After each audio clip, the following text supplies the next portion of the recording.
not Indonesia, East Asia football last.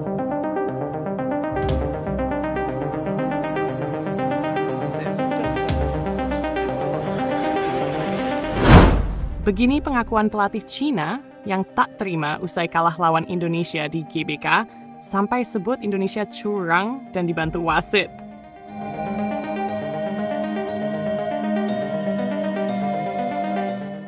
Stadion Gelora Bung Karno, malam yang gemuruh.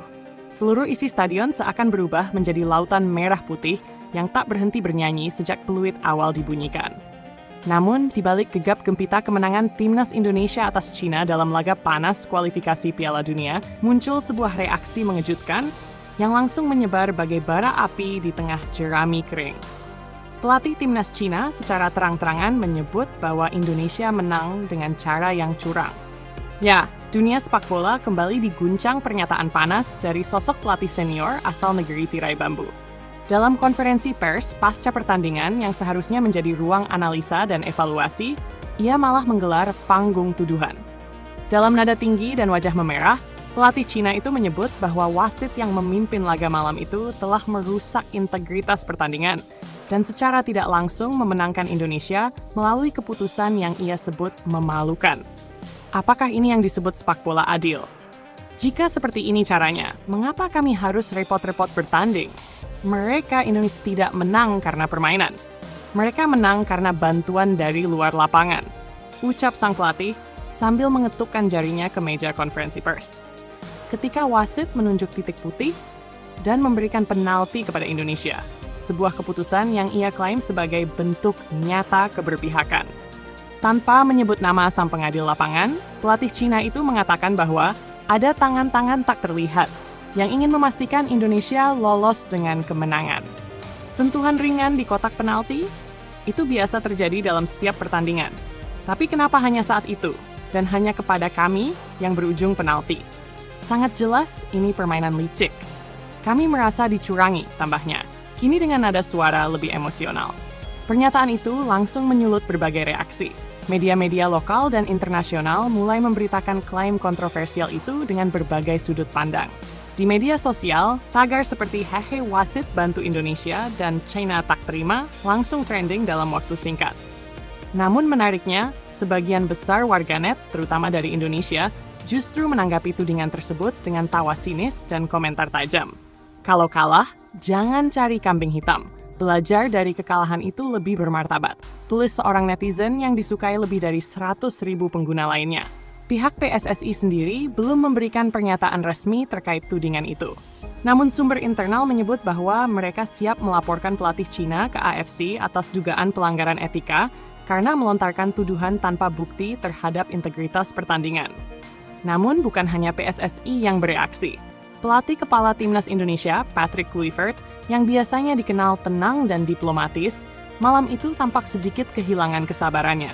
Dalam sesi wawancara pasca laga, Kluivert menanggapi pernyataan pelatih Cina dengan ekspresi kecewa. Sepak bola adalah soal kemampuan dan keberanian. Saya pikir kami bermain sangat baik, kami menekan sejak awal, dan kami menciptakan banyak peluang. Keputusan wasit, itu bukan urusan kami. Kami tidak mengontrol itu. Yang kami lakukan hanyalah bermain dengan hati dan kepala dingin. Menuduh kami curang, itu adalah hinaan bagi perjuangan para pemain kami. Tegas Kluivert dalam nada dingin namun tegas. Banyak pengamat sepak bola Asia juga ikut memberikan komentar. Beberapa dari mereka menilai bahwa keputusan wasit malam itu memang bisa diperdebatkan. Namun tidak serta-merta menjadi alasan mutlak atas kekalahan Cina. Kalau mau jujur, sejak awal Cina bermain terlalu bertahan tidak punya cukup kreativitas. Jadi kalau mereka kalah, itu bukan sepenuhnya karena penalti, tapi karena mereka tidak punya jawaban atas tekanan intens dari Indonesia. Ucap seorang analis sepak bola Asia Tenggara kepada salah satu media olahraga terkemuka. Di sisi lain, Federasi Sepak Bola Cina atau CFFA, Chinese Football Association, belum memberikan klarifikasi apakah mereka akan mengajukan protes resmi atas keputusan wasit. Namun banyak kalangan meyakini, tekanan publik di dalam negeri akan membuat mereka mengambil langkah diplomatis untuk meredam kemarahan fans yang kini sudah mulai mempertanyakan kinerja tim secara keseluruhan. Sementara itu, Para pemain Indonesia justru memilih untuk tidak terlalu menggubris tudingan tersebut. Beberapa dari mereka bahkan menyebut bahwa ini bukan pertama kalinya mereka dituding menang karena bantuan wasit, terutama ketika bermain di kandang dengan dukungan supporter luar biasa. Kami sudah terbiasa dicurigai, tapi biarkan hasil berbicara. Supporter kami tahu bagaimana kami berjuang, dan mereka melihatnya langsung di stadion. Kami tidak butuh pembelaan, karena kami tahu kami menang dengan cara yang benar, ucap salah satu gelandang muda Indonesia yang malam itu tampil gemilang. Seiring hari-hari berjalan, tensi antara dua federasi ini diprediksi akan terus berlanjut. Namun satu hal yang pasti, kemenangan Indonesia di GBK malam itu bukan sekadar soal 3 poin. Ia telah menjadi simbol dari kebangkitan sepak bola nasional, yang kini bukan hanya ditakuti di Asia Tenggara, tapi mulai diperhitungkan di Asia secara keseluruhan. Dan jika benar bahwa kemenangan itu menyakitkan bagi Cina, maka rasa sakit itu mungkin bukan karena penalti, tapi karena sebuah kenyataan yang selama ini mereka tolak, bahwa kini Indonesia telah bangkit, bukan sebagai tim kejutan, melainkan sebagai kekuatan baru yang harus mereka waspadai dengan sangat serius.